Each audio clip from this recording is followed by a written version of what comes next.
A ceasefire between Israel and Lebanon's Hezbollah has taken effect as part of a deal proposed by the U.S. to end more than a year of hostilities. The conflict, ignited by the Gaza war last year, has wreaked havoc on both sides. Let's take a closer look at the costs of the conflict so far.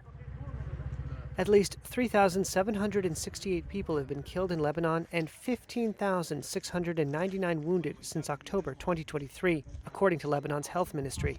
Those figures do not differentiate between Hezbollah fighters and civilians. The vast majority of casualties were inflicted after Israel went on the offensive in September.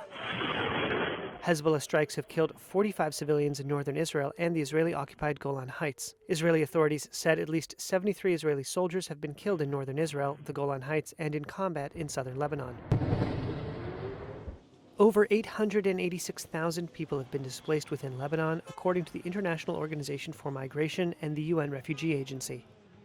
UNHCR data shows that over 540,000 people have fled Lebanon to Syria since the war started.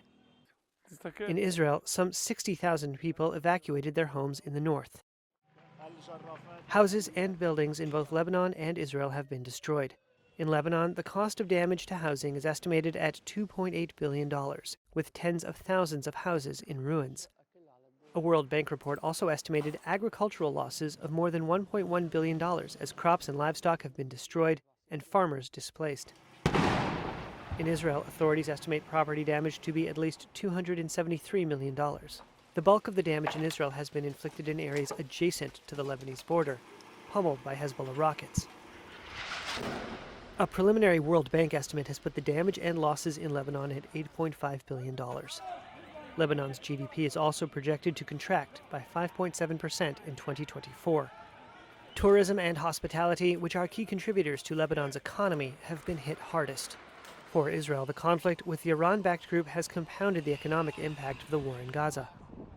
The budget deficit has surged and prompted all three major credit rating agencies to downgrade Israel's rating this year. The conflict has also exacerbated supply chain disruptions and driven up inflation.